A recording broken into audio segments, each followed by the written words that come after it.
JamesAllen.com is the online destination to easily design a customized engagement ring and save up to 50% compared to traditional stores. You pick a diamond, whether it's lab-created or earth-created, James Allen has over 200,000 conflict-free stones. Then you pick your ring setting and metal. And if you need some help, they have real-time diamond consultations available, where an expert can walk you through it all. Get 25% off your order at JamesAllen.com, code podcast. That's JamesAllen.com, code podcast.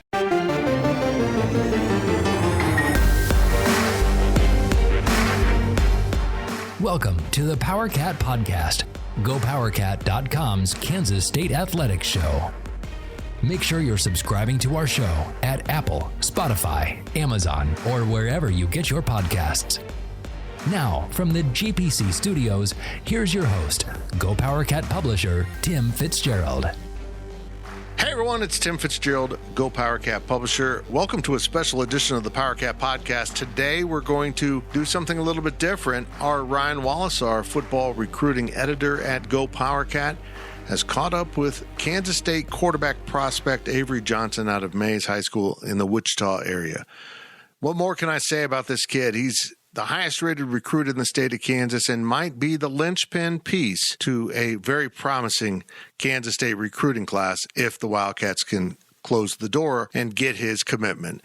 But the offers keep flowing in for Avery, and now he's been invited to the very prestigious Elite 11 quarterback camp. Well, let's turn it over to Ryan Wallace to catch up with Kansas State quarterback prospect Avery Johnson. Back now with a interview with the number one prospect in Kansas, a prospect that just when you think his recruitment can't surge any higher, he goes down to Nashville and earns an Elite 11 invite. I'm talking about Avery Johnson down at Maize. Avery, first off, it's good to talk to you here once again. And thanks for allowing GoPowercat some time to chat with you, because I know it is going to be, and already has been, a busy spring and a busy month of June ahead for you. Thanks for having me. So, Avery, let's talk just a little bit about kind of the news of the day. And we're speaking to you here the day after Memorial Day on Tuesday. And Steve Wilfong at CBS Sports and 247, our colleague, just revealed that there's an expectation now that you will be visiting Washington. Can you tell us any more maybe about the dates that you have lined up for that? I believe it's going to be this weekend, and kind of, what you're anticipating to see from the Huskies and what's given them an opportunity to be among your official visits.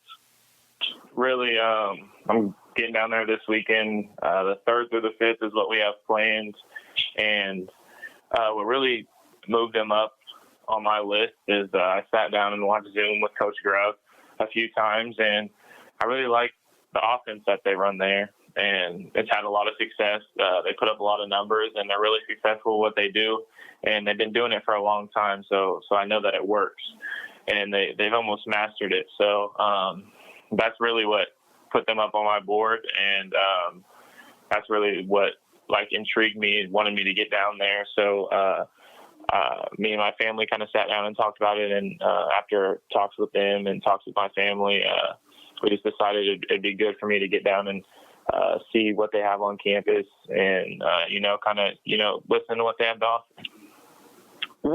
How far back, I guess, do you and the Husky staff go? Is that among all of your offers and recruitments, is that, one of the newer ones that you would say, or have they been in on you for quite a while now?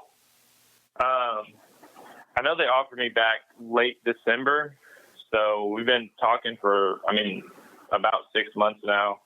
I think were my, third to last or second to last offer, something like that. So they came in later than a lot of the other schools, but they didn't come in too late. So I still got time to, build that relationship and still get on the phone, get on Zoom calls, and see what they had to offer at UW. Is that a program that you're having to research a lot about, learn a bit about, or, do you know a little bit of something about the history of Washington, and are you familiar at all with the Pacific Northwest, or is this going to be kind of a first time for you to see Seattle? It will be my first time in Seattle. I'm kind of learning as I go day by day. I don't know too much about Washington. I didn't grow up a Washington fan or anything, so I didn't know too much like backstory on him before I started talking to the coaches. But yeah, really, I mean, getting out there and seeing it and is a big thing on my list, because I feel like if you don't see a place, I couldn't not see a place and go there. So I really want to get out and see them and, you know, kind of see Seattle a little bit and see if it maybe could be a fit for me. Let's stick with the Pacific Northwest a little bit and transition to another school that I know you're really high on, and that's Oregon. You know, you look at what Coach Lanning is already starting to build up there with the Ducks, and obviously I know your relationship with Coach Dillingham goes back to when he was at Florida State. Where do things stand with Oregon right now? Is that a place that you see yourself making an official visit this month? And just kind of provide us an update on how things are going with that other Pac-12 school. So I think we're playing for Oregon to get down there the 17th through 19th, I believe. Another Friday, Saturday, Sunday type deal. And just the thing about them is they're my most recent offer, and they didn't offer too long ago, but just my relationship with Coach Dillingham kind of goes back to Florida State. So it doesn't feel like, you know, that I just started talking to them. So they're really high on me. We talk a lot. I talk to Coach Dillingham a lot, a few times a week over text, and I mean he calls probably once a week. So the relationship there is still great, and I'm really just looking forward to get down there again and getting to spend a little bit more time in Eugene, because when I went there, I was only there for, you know, a day on an unofficial. Gotcha. And then obviously the majority of our listeners that'll be hearing this will be very in tune with what you have to say about Kansas State. And obviously that relationship goes back quite a ways as the in-state school that's been on you, but also the relationship that Colin Klein and you have built, I know, is one of, if not the strongest among all of the recruiters that are in contact with you. Is there anything that you can provide as far as an update? What June the calendar holds for Kansas State and how things continue to evolve with Chris Kleinman's program? Me and Coach Klein just got off the phone with him not too long ago, and we're trying to plan something for either the 10th through the 12th or the 11th through the 13th. He's trying to get me, you know, booked up with some of the other top recruits that Kansas State is looking at. So I definitely have a official in store with K-State sometime in June, the second week of June, sometime around there. But really excited to get back on campus. I don't know, it'll be my fourth or fifth time. I loved it each time I went. Me and Coach Klein's relationship is, you know, getting stronger by the day. We talk pretty frequently, and I actually was at that Cat Backers thing, I think last week sometime, and I got to see a lot of the K-State fans. A lot of people came up to me and talked to me and would really love to have me down there, and they made that pretty clear whenever I was talking to a few of them. So I love the fans. I love everything about K-State, so I'm really excited to get down on an official and be down there for a few days at a time. Let's touch real quick on that Cat Backers event. I know Wesley Fair was there, a commit that you go back a ways with. Heard some rumors about Dylan Edwards being there as well. What kind of drove you to say, all right, I'm going to take some time out of my afternoon or evening and head down and listen to the Cat Backers? I really didn't even know what was going on. My dad had called me probably 30 minutes before the event had started, and he just said they had it going on. I guess they had a site change because of the rain, and he just asked if I wanted to go, and I thought it'd be a really good idea to, you know, get down there and kind of get around a lot of the K-State fans and, you know, kind of see how it felt, see how I liked it. And I'm really happy that I got the chance to go. And I mean, I saw Wesley there. Dylan was there. I got to see Dylan as well. So, we all kind of sat at a table, and it definitely was a very fun experience.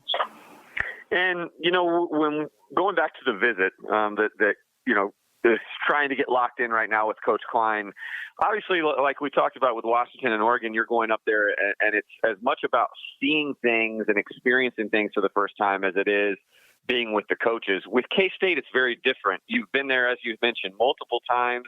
Everything visually is very familiar to you. What what are you going to be looking for, and what are you hoping to learn and get answers about on this official visit, when it does get ironed out and laid out by Kansas State? I don't know if there's anything necessarily I'm looking for when I get down there. It's just, kind of getting back up there and, kind of getting to spend a longer period of time with the coaches. And I've been down there for days at times and nothing really over that, but just kind of getting down there and getting down and really sit down with Coach Klein and get to talk to Coach Klein for a long period of time, about football and just talk to him about what he sees for me at K-State and just different type of stuff like that. But I wouldn't say I'm necessarily going down there to find something that I need to know about K-State, because I love everything about K-State. It's just that's the reason why I'm going back up there, because I just kind of want to get down there again. Now, I know Coach Klein has mentioned to you that he has and the staff has some guys that they would love for you to kind of rub elbows with other uncommitted guys during that visit. Let's say if you were in Coach Klein's position, and you had a choice of maybe who you would want to spend some time with there on an official visit. Are there any uncommitted prospects that, you would like to spend a little bit more time with? Yeah, I've been talking to Joe Otting and Josh Manning a little bit, and those two guys seem to be really high on K-State's board, offensive lineman and wide receiver. And, I'm always in Dylan's ear a little bit about getting up there. But, those are kind of three guys that I would really love to see down there the same weekend as me. But I'm not too into who K-State's recruiting at each position. So, really any guys that I can get down there and, build relationships with would be a plus for me. So whoever's the highest on their board and whoever their guys are at each position, I'd love to just get down there and meet them and be around them for a weekend. Well, let me ask you this, Avery. You mentioned not, it's more about you and your recruitment is more so than who K-State is recruiting and who they're high on and that, and the other. What about when it comes to the 2023 quarterbacks, though? Jaden Rashada is a guy that I know has similar kind of connections and offers as you do. A number of other players, too. And I know that, LSU has started to flirt with you a little bit more. Miami, Michigan, the list goes on. I know UCLA. Are you kind of engaged and interested in what other quarterbacks are doing and how much maybe some of those choices will therefore impact you, or are you really trying to keep your blinders on and just focus on specifically what's good for you? Not necessarily. I feel like in this whole process, I want to go somewhere where I'm the most wanted. And I feel like with some of those other schools that, are kind of flirting with me a little bit, as long as we're building relationships and I'm getting to know them more and they're being honest with me throughout the whole process, I feel like I could have myself or see myself, maybe taking an official or maybe getting down to one of those schools for a weekend. But I don't think I'm necessarily going to make my decision based off of what somebody else is doing. And I kind of just want to, do my own thing and let those other quarterbacks kind of do what they want to do as well. But I wouldn't say I'm being reactive to what anybody else is doing. I'm kind of just taking the whole process at the pace I want to take it at and pretty much going from there. So seeing that Washington will get an official visit, Oregon, and likely Kansas State, that's 3 of your 5. So is it safe to say that, basically if you're a school that's out there and hasn't quite pulled the trigger on an offer that, it might be, you might be running out of time in the Avery Johnson sweepstakes? I think definitely I'm not going to take an official anywhere I don't have an offer from. I just don't feel like that's something I would like to do, because I want to go somewhere to some of the places that want me the most. But I got the last weekend of June still kind of open right now, kind of just for the sake of, I might just use it as a week off, to kind of get everything figured out and make my decision from there. But if there's a school that comes in late that for some reason I've had a relationship with and I really like, I might use that weekend as well to get down there and see them. So I definitely think the clock's kind of ticking, because for everybody because I'm really set on kind of making a decision here in late June, but I would say that time's running out for the Avery Johnson sweepskate, I guess. Okay. Well, let's wrap things up with this then, Avery. And you started to touch on it there, and you may have already answered it for me. But obviously, as I mentioned off the top, you have the Elite 11 finals that you earned an invite to. So that'll be coming up here at the very end of June. Would you say that the odds are high that you're likely to be committed before the Elite 11? Do you see yourself wanting to kind of rep your school at the Elite 11? Or would you say that it's more likely maybe that we might not know where you're going to go as you're heading up to the Elite 11 finals? I would really love to be committed by the Elite 11. If for some reason I take an official that last week in June and I don't have my mind made, I can't make that decision quick enough, I might even, commit at the Elite 11. I don't really know how that would work, but I really do want to be committed in June. But if for some reason things aren't figured out, then it could get pushed back. But early July at the latest. I would really love to be committed by the 20-something of June, though. Right. So a crash course month ahead for you. I would imagine your phone will be blowing up. You'll be very busy. But it sounds like you're excited, but also not just excited for what's ahead, but also excited for the finish line too. Is that safe to say? Yes. Well, I appreciate you giving us some time and letting the fans know kind of an update on where things stand. Obviously, fans will continue to monitor everything that's going on with you and the rest of the uncommitted in-state guys and Kansas City guys that you mentioned on GoPowercat.com. So, Avery, as we head into the month of June, thanks again, and we wish you all the best, man. I appreciate it. Thank you. Thank you for listening to the PowerCat Podcast. Make sure you're subscribing to our show at Apple, Spotify, Amazon, or wherever you get your podcasts. PowerCat Podcast, all rights reserved, GoPowercat.com.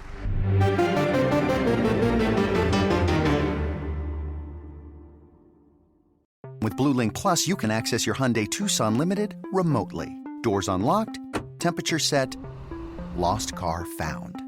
There it is. Get complimentary class-leading Blue Link Plus. Call 562-314-4603 for complete details.